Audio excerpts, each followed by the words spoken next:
বন্ধুরা, আজকে আমি ইলিশ মাছটা রান্না করেছি সর্ষে না দিয়ে, কিন্তু সর্ষে গরমের জন্য অনেকটাই অতৃপ্তিকর থেকে যায়, কিন্তু সর্ষে না দিয়েও তৃপ্তিকর হয়েছে। ইলিশ মাছ রান্না করেছি। ইলিশ মাছটা আমি কি দিয়েছি লাস্টে বেটে, তার জন্য ভিডিওটা পুরোটা দেখতে হবে। দুর্দান্ত স্বাদ হয়েছে। এই ইলিশ মাছ, এক পিস ইলিশ মাছ এই আলু বেগুন দিয়েই পুরো ভাতটা খাওয়া হয়ে যাবে। একবার করলে বারে বারে করবে। তাহলে ভিডিওটি স্কিপ না করে পুরোটা দেখার অনুরোধ রইল। নমস্কার বন্ধুরা, আপনারা দেখছেন কুকিং হাউস অফ অনিমা। দেখতেই পাচ্ছ এখানে ইলিশ মাছ নিয়ে নিয়েছি। এই ইলিশ মাছগুলো আমি সর্ষে দেবো না, কিন্তু স্বাদ হবে দুর্দান্ত। সেই গরমের মধ্যে সর্ষে দিয়ে আর করব না, কিন্তু তবুও সর্ষের থেকেও বেশি স্বাদ হবে। আমি তোমাদের সাথে কথা বলতে বলতে এখানে নুন হলুদটা দিয়ে দিলাম। মাছগুলো আমি ধুয়ে তারপরে একটা থালায় নিয়ে নিয়েছি। মাছগুলো আমি নুন হলুদ দিয়ে মাখিয়ে রেখে দিলাম। নুন হলুদ দিয়ে ভালো করে মাখিয়ে নিতে হবে। ভিডিওটি সবার কাছে অনুরোধ রইল স্কিপ না করে পুরোটা দেখার জন্য। এবার আমি 10-15 মিনিটের জন্য মাছটা রেখে দেব। এদিকে কড়াইটা বসিয়ে দিয়েছি, দিয়ে অল্প একটু তেল দিয়ে দিয়েছি। সর্ষের তেলেই দিয়েছি, সেটা আর তোমাদেরকে দেখানো হয়নি। এবার মাছগুলো আমি হালকা করে ভেজে নেব। এখনকার মাছ তো একটুখানি ভাজলে ভালো হয়, সেই জন্য আমি হালকা করে এপিট ওপিট করে নেব।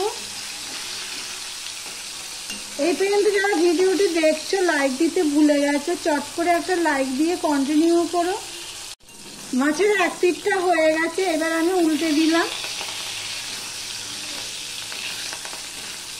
ইলিশ মাছ ভাজতে কিন্তু তেল লাগে না, সেই জন্য আমি অল্প করে তেল দিয়েছি। দেখো এপিট ওপিট করে নিয়েছি। এবার এক সাইডে রেখে দিয়ে আমি আরো একটা মাছ দিয়ে দেব। সব মাছগুলো আমি ভেজে নিয়েছি অল্প তেলে। এবার আমি দিয়ে দিলাম আবারও সর্ষের তেল। দেখো বন্ধুরা, মাছগুলো আমি ঠিক এইভাবে ভেজে নিয়েছি। মাথাটাও দিয়ে দেবো। আর এখানে মাছ রান্না করার জন্য আমি কেটে নিয়েছি বেগুন আর আলু। সবার প্রথমে আমি বেগুনটা ভেজে নেব, হালকা করেই ভেজে নেব।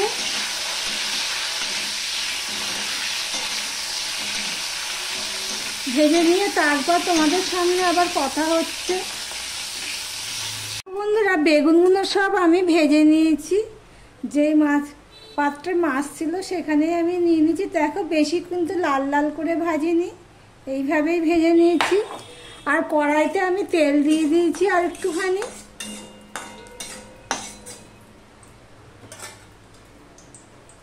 এবার দিয়ে দিলাম কালো জিরে ফোড়নে দিয়ে দিলাম। দিয়ে দিলাম 2টো কাঁচা লঙ্কা, আর দিয়ে দিলাম এই একটা পেঁয়াজ কেটে রেখেছিলাম, সেই পেঁয়াজটা।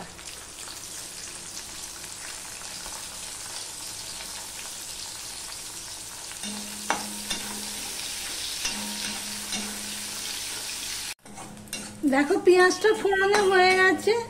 এবার যে কেটে রাখা আলুটা আমি দিয়ে দিলাম। একটা আলু পাতলা পাতলা করে কেটে নিয়েছি, সেই আলুটা দিয়ে দিলাম। দিয়ে দিলাম নুন,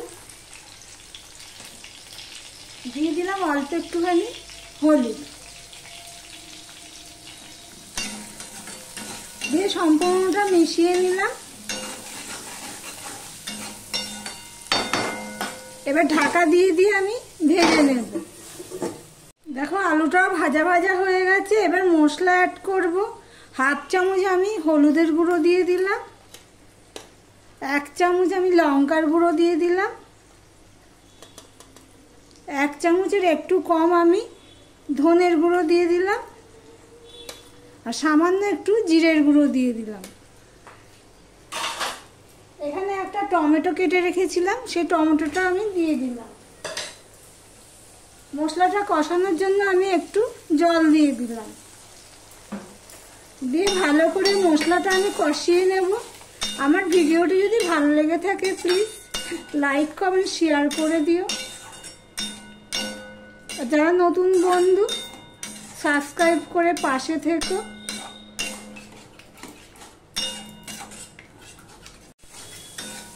দেখো মশলাটা কষানো হয়ে গেছে, তেল ছেড়ে দিয়েছে। এবার এই পর্যায়ে আমি জল দিয়ে দেব।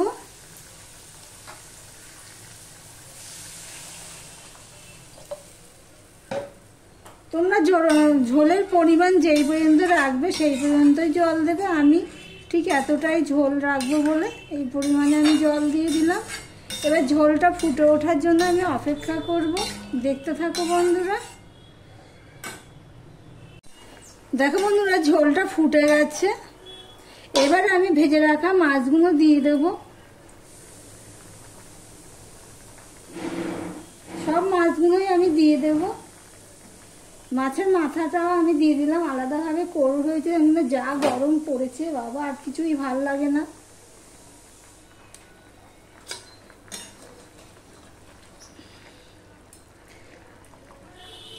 দেখো কতখানি তেল পড়েছে ইলিশ মাছের থেকে। এবার গ্যাসের ফ্লেমটা আমি মিডিয়ামে দিয়ে আমি ঢাকা দিয়ে 5 মিনিটের জন্য ফুটিয়ে নেব।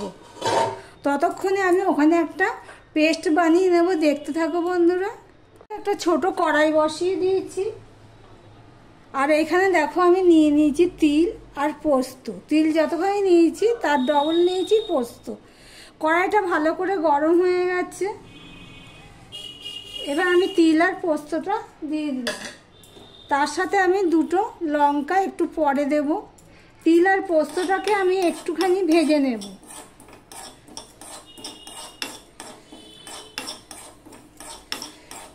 মাথায় রাখতে হবে যাতে পুড়ে না যায়, বেশি ভাজা না হয়ে যায়, তাহলে কিন্তু খেতে স্বাদ লাগবে না। এবার আমি গ্যাসটা অফ করে দিলাম এবং গরম কড়াইতে আমি এটা নেড়ে নিচ্ছি। এবার আমি এর সাথে 2টো কাঁচা লঙ্কা দিয়ে দিলাম। এগুলো আমি একটা মিহি পেস্ট বানিয়ে নেব।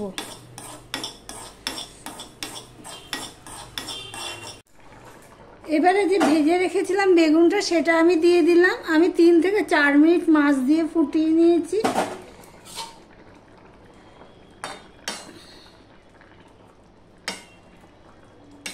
আর এবারে তোমাদেরকে বলেছি যে একটা পেস্ট বানিয়ে নেব। সেই পেস্টটা আমি পেস্ট করে রেখেছি, সেটা আমি দিয়ে দিলাম।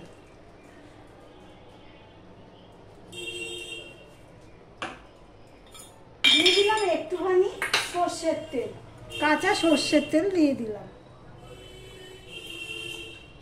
তোমরা এইভাবে একবার ট্রাই করে দেখতে পারো। গরমে তৃপ্তি করে খাবে। সর্ষে না দিয়ে তিল আর পোস্ত দিয়ে এইভাবে ইলিশ মাছ রান্না করে খেয়ে দেখতে পারো। খুবই স্বাদ হয় খেতে। এখানে কাঁচা তেলও দিয়ে দিয়েছি আমি। এবারে গরম 2 মিনিটের মতন আমি ফুটিয়ে নেব, তারপর তোমাদের দেখাচ্ছি। দেখো বন্ধুরা, সর্ষে না দিয়ে গরমে এইভাবে তিল আর পোস্ত বেটে তোমরা ইলিশ মাছ রান্না করতে পারো। ভালো উপভোগ করতে পারবে, ইলিশ মাছেরও স্বাদ পাবে, শরীরেরও কোনো অসুবিধা হবে না। তাহলে ভিডিওটি আজকের মতন এখানেই শেষ করলাম। আবার অন্য কোনো সুন্দর সুন্দর রেসিপি নিয়ে চলে আসবো। সঙ্গে থেকো বন্ধুরা।